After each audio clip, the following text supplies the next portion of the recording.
Do you know that you can make up to $6,000, 6,000 euros, 6,000 pounds in Western world within a short period of 1 year? Whereas you can be in Nigeria for good 10 years, you might never make up to 10 million naira. I made a post on this regard, and our brother said something that struck my heart. He said that so many people in abroad have never made up to $6,000, 6,000 euros ever since they traveled. And this thing struck my mind.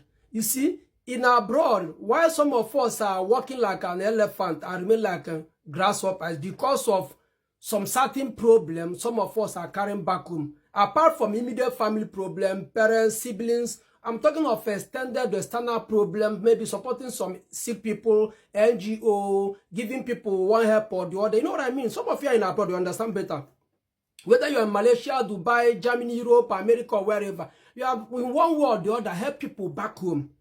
And this is the problem now. So many of us in abroad, we think that there are going to be a time we can start making savings. Whereas the little money we are making, instead of us to use it for our own self, to develop ourselves, we keep on pumping it to people, trying to solve their own problem. Whereas these people are seeing us indirectly or directly as their rival. You know, what our brother said is just the truth.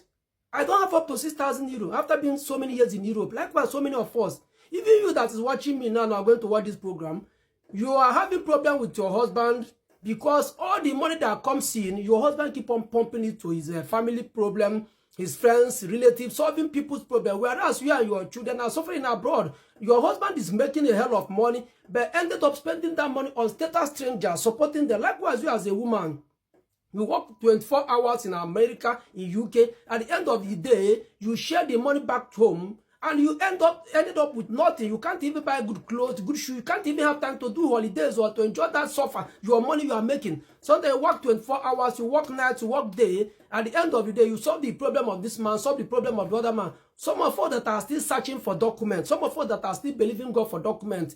The little money we are earning, mostly like people in Europe, where they pay people in asylum, in Adro, some money, just like in Germany, where they pay people. Some of them, even under that asylum system, they don't have a kind of a steady job or document, but the little money the government are paying them, they are using that money to support their family back home. I mean, friends and distant relatives and the other people, you know, all these people problem in Nigeria. At the end of the day, whenever they are about to be deported, they started running haters. So what am I saying? If you're in abroad and you are having problem with your wife because you always send money, please listen to that woman. Listen to that woman. Our brother said it. You can ask yourself this question. You have been in abroad for 4 years, 5 years. I mean, people that find themselves in Western world, but there's nothing to show forth. I'm not saying that you should go and display your wealth outside or whatever. But you know yourself. You know that if anything happened to you now, assuming that abroad of a thing close up and they asked everybody to go, what will be your fate now? So our brother is right to say that so many people in abroad have never achieved 10,000, 2,000 euros, dollars for years. You might be working any 1,000 pounds, $10,000, 2,000 euro, 5,000, but at the end of the month, you realize that you earn nothing. If you calculate the money you send to girlfriend, boyfriend, or whatever, you realize that you are sending a lot. And the worst part of it is that some of us in abroad that doesn't have documents, if you are keeping girlfriend in Nigeria, you're on your own. You keep on sending money to her, whereas you abandon your own sibling, your own sister is supposed to train in university. You are sending a girl, whereas you don't have documents. You don't even know where you are coming to Nigeria.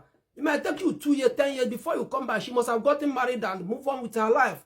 So why keeping a girlfriend in Nigeria, whereas you don't have documents to go and visit her? I was pumping in money. You let that money, look for a way to get your document in abroad and get established. You can go back home and do whatever you want to do. Okay, so the point remains that, of course, people are making hell of money in Nigeria, but the question, are you among them? Are you making that money?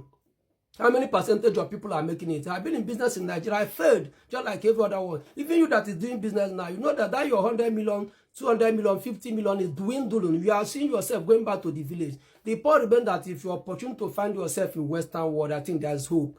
But if you still have something tangible doing in Nigeria, it's a job of business, there's no point of coming to abroad. Depends on your route or what you want to go there and achieve. But if you want to go on tourist visa, I might advise you to stay put, you know. But if you have the opportunity to travel, do it. You may never regret. Remember, being in abroad doesn't make you to be a less Nigerian. You might try to move back to Nigeria tomorrow and continue with your business. So if you're in abroad, please start saving toward that. And people back home, stop putting unnecessary burden to your brothers or your people in abroad. Nobody owes you anything. All this entitlement mentality, we're gonna do away with it, okay? Share this video. I remain educated in the moment of truth. I love you guys. Bye.